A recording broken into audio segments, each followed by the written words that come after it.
Welcome back to the Deep Dive. Today we're diving deep into what you might call the black hole of disappointment surrounding one of the biggest TV events of the decade. I think that's putting it mildly. Yeah, we're talking about the final season and specifically the really controversial finale of Stranger Things 5.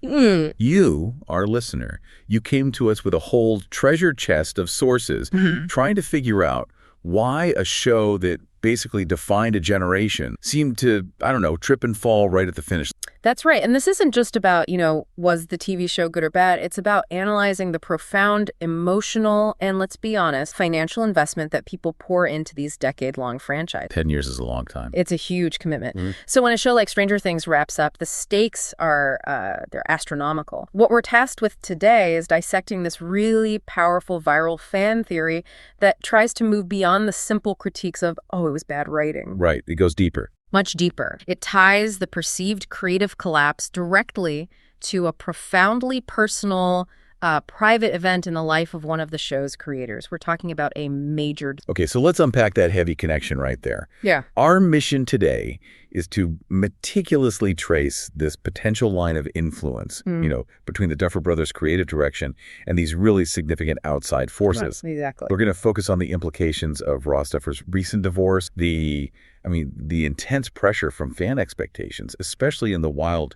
passionate world of character shipping. Oh, absolutely. And how all of this external energy just culminated in this massive, massive backlash against the creators literally the second the ending aired. And we have to acknowledge right up front that the foundation of this entire theory is this undeniable feeling of creative dissonance. Dissonance is a good word. The consensus among all the sources we looked at, and just across the fandom in general, is that the early seasons, seasons 1 through 4, they had this distinct, emotionally grounded, and just structurally sound quality. The show we all fell in love with. Yes. And that quality was, it was fundamentally absent in that final stretch. As one widely circulated piece of commentary put it, the question fans are basically screaming is, what the heck happened to the magic? And that profound difference in quality, that's really the engine driving this entire deep dive. Is if the creative direction went so far off the rails, fans needed an explanation that was big enough to match that feeling of betrayal. Yeah, betrayal is the right word. A simple shrug and saying...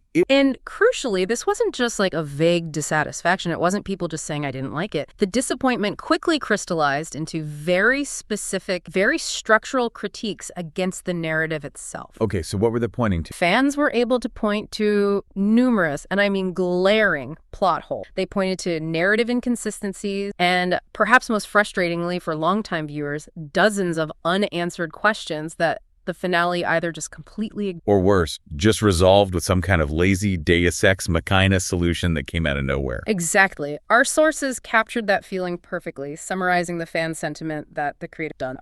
When you've invested a decade of your life tracking the lore, the character motivations, the rules of the Upside Down, any kind of narrative laziness, it feels like a genuine insult, right? It feels personal. It feels like a lack of respect for your time and your intelligence as a viewer. So the moment the episode dropped, the creators were immediately thrown into the media spotlight to, answer for these failures. And this is where we get the first public indication of the stress. Yes. It comes in the form of Matt Duffer's public reaction. And this response is fascinating because it felt less like ownership and more like just utter exhaustion. It was a very, very telling moment.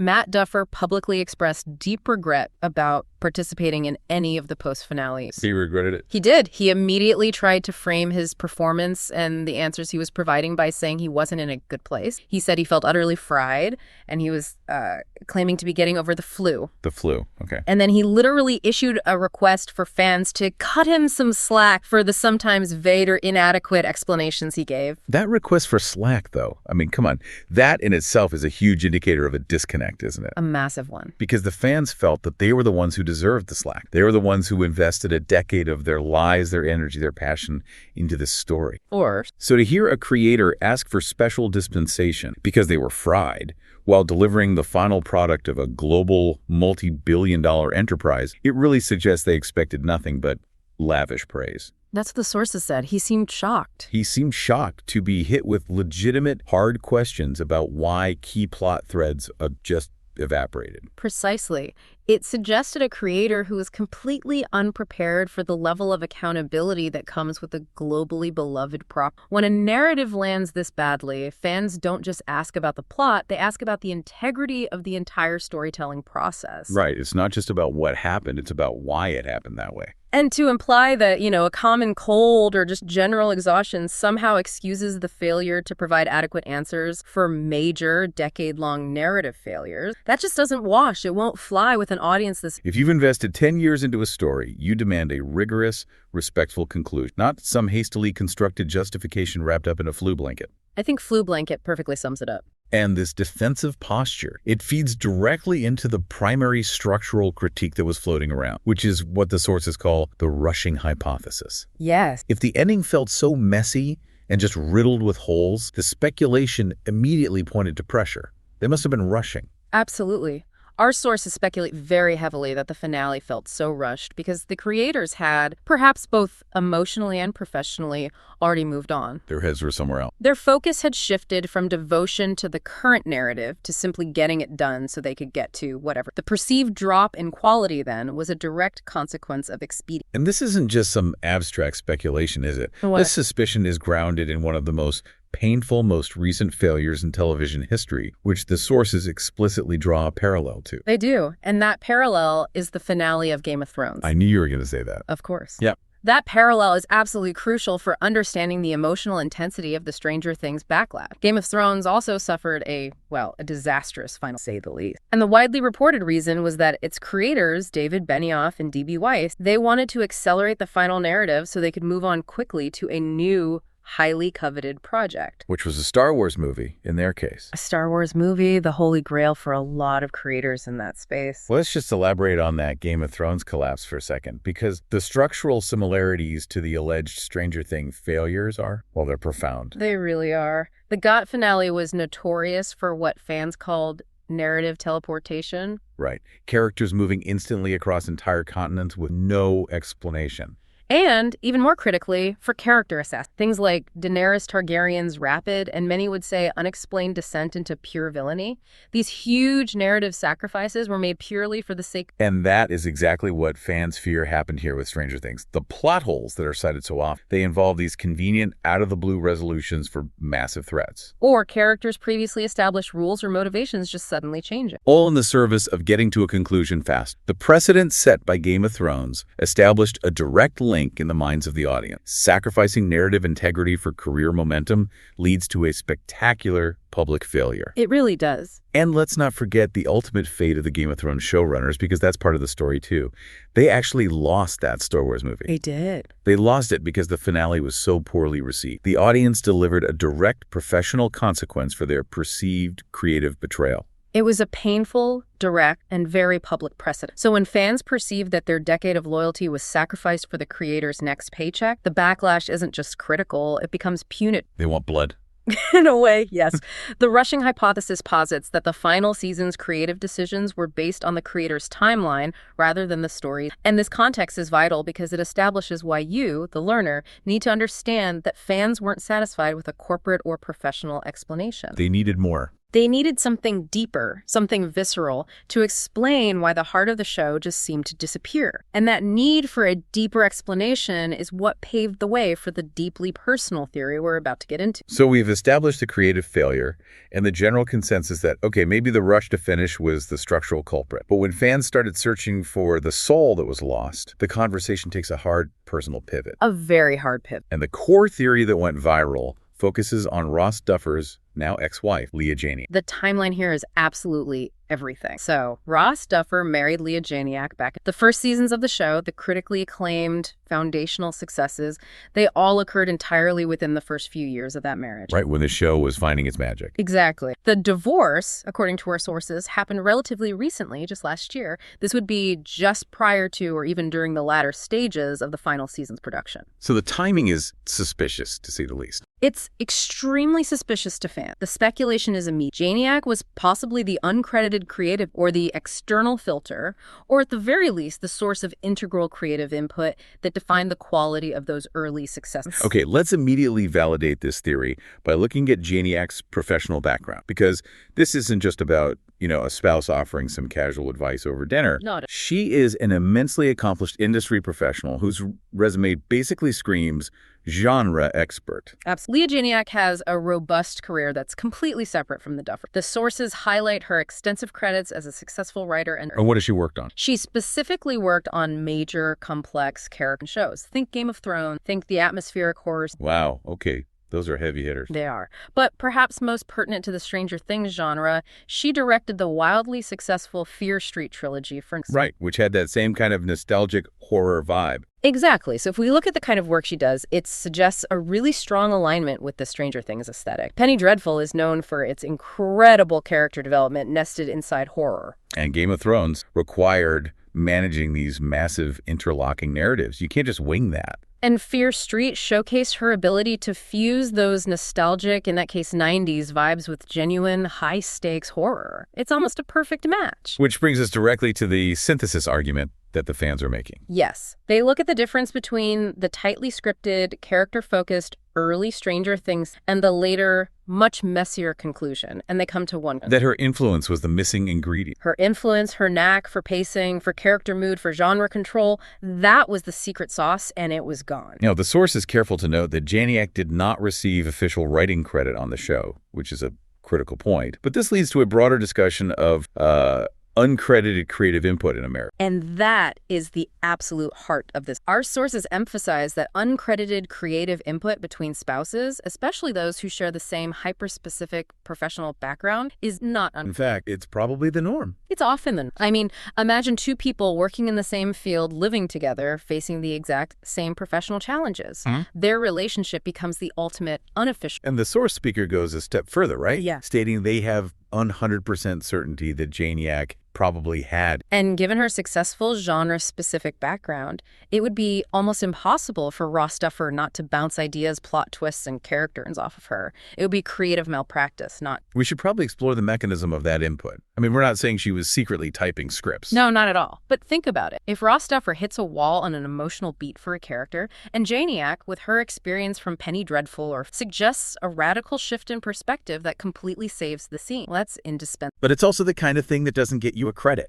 Exactly. It's so easy for the credited partner to take that great idea into the official writer's room without any formal attribution. The source explicitly noted that it is possible that Ross Duffer brought her idea work and, claimed them as his own. Whether intentionally or not, it just becomes part of the creative process. It just gets absorbed. So the ultimate conclusion of the fan theory, then, is that the divorce meant this vital flow of creative information, this critical, stabilizing voice, it just stopped entirely. It was cut off at the source. And that cessation is offered as a very strong possibility for why the creative team, or at least Ross Duffer's side of the creative equation, dropped the ball on the emotional core of the final. It's a compelling, clean narrative. Success, collaboration, divorce, failure. It makes a kind of tragic sense. It does. However, we have to introduce the counterpoint, which the sources do acknowledge. The show is created by the Duffer brothers, plural. There are two of them, Ross and Matt. That's a really good point. If Janiac's uncredited input was so critical to Ross Duffer's creativity, right, why couldn't Matt Duffer compensate for that loss? Right. Does this suggest that Janiac was truly just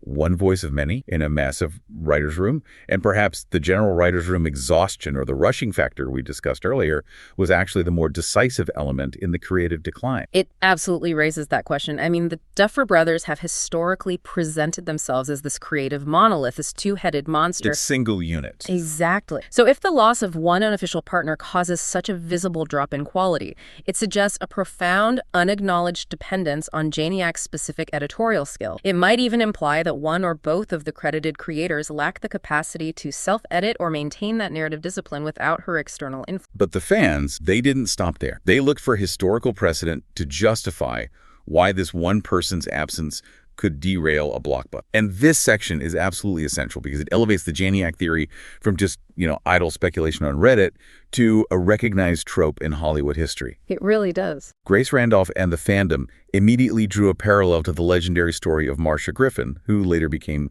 Marsha Lucas, George Lucas's ex-wife. The Star Wars analogy is so potent because it involves the creative birth of arguably the biggest film franchise in history. It provides a historical and a somewhat verifiable template for how an uncredited or undercredited spouse's creative input can be the difference between abject failure and defining success. So let's break down the lore here, because simply saying she saved A New Hope doesn't really do the story justice, does it? Not at all. Marsha Lucas was the editor for the first Star Wars film, and according to widespread accounts from the crew, from other editors on the project, George Lucas's original rough cut of the film was, to put it mildly, a complete mess. A mess how? It was reportedly nearly unwatchable, primarily because George Lucas's original vision focused way too much on political backstory, dry exposition, technical details. All the stuff that Lucas loves, but audiences find boring. Exactly. And combined with a real lack of pacing, especially concerning the character dynamics. I mean, Lucas notoriously struggles with dialogue and character emotionality. This is where Marsha stepped in. Our sources emphasize that Marsha Lucas saved the film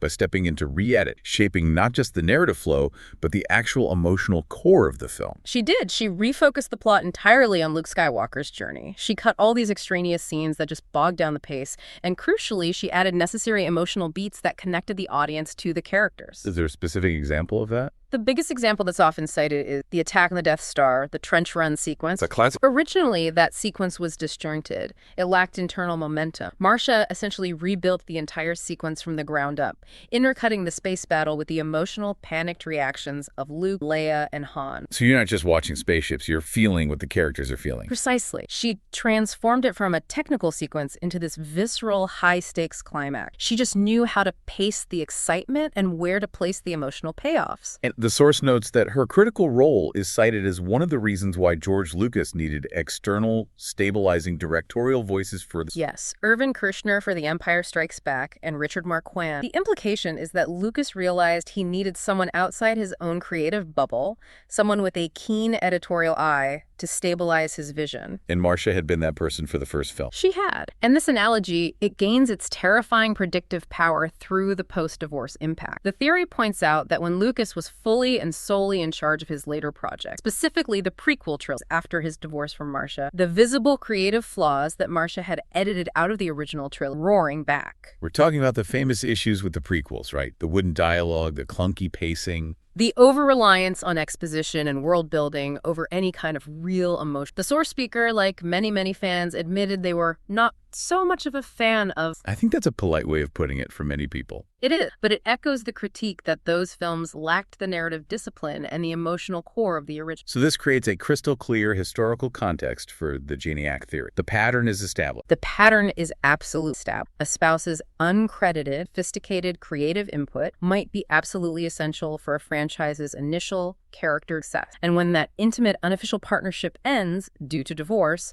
the creator's unchecked flaws can resurface, leading directly to a highly visible creative failure years later. The theory becomes essentially the recognition of a repeated Hollywood tragedy. Exactly. The loss of the stabilizing editor, the stabilizing writer voice, leading directly to a loss of creative quality. So it makes the Stranger Things controversy less about whether the Duffers were just tired and more about the fundamental fragility of creative genius when it relies on an indispensable, intimate partnership that is suddenly and permanently severed. So while the divorce theory provides this intellectual, historical justification for the finale's alleged creative failure, we have to recognize that the primary, immediate emotional fuel for the fan outrage... Well, it stems from a much more specific internal fandom grievance. Right, they didn't get their ship. They did not get their ship. The glorious and often chaotic world of shipping. So for you, the learner, if you're not familiar, we are talking about the intensely felt, often life-changing desire of fans to see two specific characters enter into a romantic relationship. And the specific pairing that became a cultural flashpoint here is Byler. Byler, of course, is the portmanteau for the romantic pairing of Will Byers and Mike Wheeler. And we need to be clear, this was not a fringe movement. This was an enormous, powerful, and extremely vocal segment of the fan. And they believed this queer relationship was being subtly or maybe even overtly set up throughout the entire series. They saw it as a genuine reflection of Will Byers' journey and the natural conclusion of his and Mike's story arc. And this is the critical juncture where Leah Janiac is tied back into this very specific narrative grievance. How does that connection happen? Well, fans strongly believe she was the internal advocate, the creative force inside the process that was pushing for the Byler parent. They've effectively linked her to the shipping community that was craving this representation. And what's the evidence they cite for this conviction? Because that's a big claim. It is, but the evidence they cite is, to them, pretty compelling. Firstly, there's the famous viral photo that was taken during the writer's strike. In it, Janiac is holding up a sign that explicitly says, "Byler won't write itself." Wow. Okay. That's not subtle. That is not vague support. It's a direct endorsement of the pairing and its necessity within the creative process. It's saying, this is a story that needs to be written. And there was more, right? It wasn't just the sign. No. Furthermore,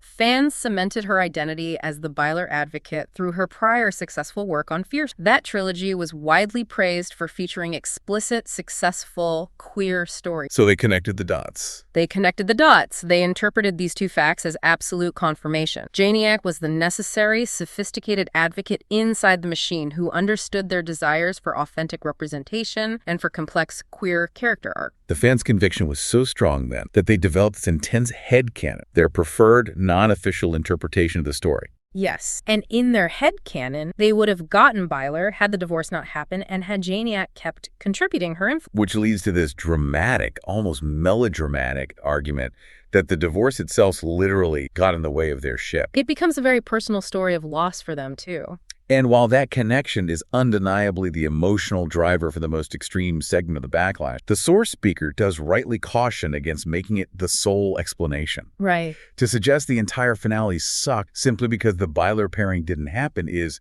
as our source said, frankly ridiculous. It is. But it provided a personalized villain for the structural failure. It gave them someone to blame for their disappointment. It absolutely did. The deep emotional investment in this specific relationship outcome provided a concrete target for all the generalized rage over the plot holes and the poor pace. So the feeling of betrayal over the romance, it became a kind of scapegoat for the show's broader structural flaws. And that directed this intense personal vitriol toward the creators' real lives, which is a whole other level of fanning. It is. It's crucial here, I think, to step back and look at the canonical counterpoints that were presented in the source material regarding the reality of Byler versus the fan desire. Yes, because the show itself tells a story. And the source speaker argues that, in a strictly canonical sense, looking only at what was on screen, the relationship wasn't strongly established in the way fans wanted. That's right. The show had firmly established Mike Wheeler as being with Eleven. That was primary romantic arc for... Right.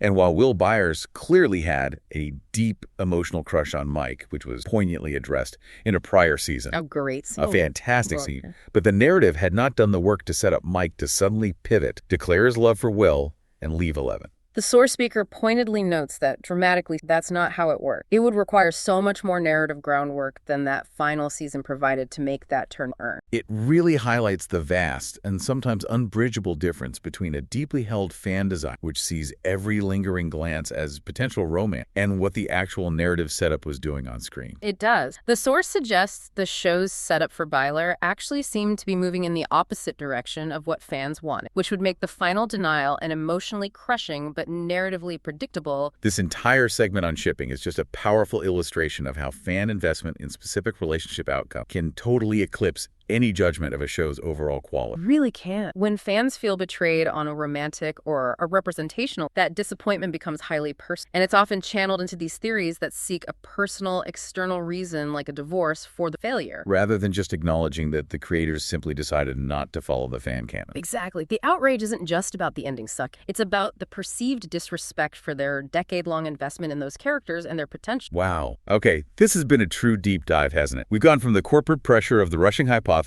to the historical precedent of Marsha Lucas, and finally to the intense, personalized rage of the Byler shippers. It's a lot of ground to cover. It is. So now we need to synthesize these competing and interlocking theories about why the Stranger Things 5 ending ultimately disappointed so many people. We are definitely left with a composite explanation. On one hand, you have the rushing hypothesis, which provides the structural. Right. The finale was hurried, leading to plot holes and narrative inconsistencies because the creators were prioritizing their career timeline over the story's integrity. And on the other hand, you have the Janiac theory, which provides the emotional and the qualitative end. The loss of Leah Janiac's uncredited, integral creative influence due to the divorce removed a critical, stabilizing editorial been all accessible. So when forced to choose, where does the analysis ultimately land? I mean, the source speaker leaned more toward the rushing hypothesis. They did. They saw the Game of Thrones analogy as the stronger, primary driver, that corporate pressure creative quality. But they immediately balance this by acknowledging the very strong possibility that the loss of Janiac's specialized input played a critical role in the qualitative drop. So it's not an either-or situation. Not at all. It's highly probable that the two factors exacerbated each other. You have poor, rushed scheduling combined with the sudden loss of an unacknowledged but completely indispensable editorial voice. It's a recipe for disaster. And this brings us back full circle to the necessary discussion about the reality of uncredited input in these creative fields. It does. This deep dive really forces us to reckon with the reality of creative collaboration within marriage, where input happens constantly, naturally, and without any formal credit. And given Janiac's own successful, relevant background, the source's conclusion that it would have been really dumb didn't have input, I mean, that conclusion feels almost unavoidable. The source also provided a really powerful anecdote to drive this point home, moving it from just abstract theory to professional reality. Yeah, that was a great part of the source material. They share their own experience working on Disney books, doing flats and colors, but only receiving credit for one single book, despite doing work on many, many others. And by contrast, a subsequent spouse who was in the industry received credit for everything she did. Exactly. And that personal story is so vital because it illustrates the capriciousness of creative credit. A lack of documentation or a formal title doesn't negate the potential for monumental, indispensable creative labor. Right. So whether Janiac was formally credited or not, her presence as a knowledgeable, successful genre collaborator in the home environment was a massive asset, and that asset was lost due to the divorce. The well ran dry. So what does this entire messy deep dive mean for you, the learner, beyond the fate of the Byers and Wheeler family? Why does this entanglement of personal life and public creation actually matter? I think this deep dive provides a really potent lesson on the transparency of creative partnerships in the digital. It shows how seemingly private matter, a marital divorce, can be immediately and publicly interwoven massive global pop culture out. There's no hiding. There is no hiding. When a creative product fails on this scale, the public doesn't accept a simple answer. They seek a personal, human reason for the failure, forcing fans to create these complex and sometimes overly focused theories about creative failure. It just highlights the profound interconnectedness of art and the life of the art. And finally, we end where the fandom itself often ends, in the realm of fan aid. The source noted that the ending felt like fan fiction anyway. A common critique. Which suggests that the most powerful response for the dissatisfied fans is to simply reject the canonical ending, write their own fan fiction, including Byler, and, in their words, knock yourself out. And that sentiment, that the solution to bad canon is superior fan canon, is the perfect final thought. The enduring power of fanning is often demonstrated by their refusal to accept a canonical ending that fails. So they create a preferred version that respects their own investment. They do, and this entire controversy forces the question. Does the rise of these extreme personal theories reflect a profound failure of the creators to respect the decade of fan investment, a genuine disrespect for the audience? Or does it simply reflect the fundamental impossibility of satisfying the demands of a global, diverse, and passionately invested audience? A question with no easy answer. No easy answer at all. But regardless of what you conclude, the Stranger Things controversy confirms the enduring critical power of fan canon over official canon when the official version fails to deliver this promise.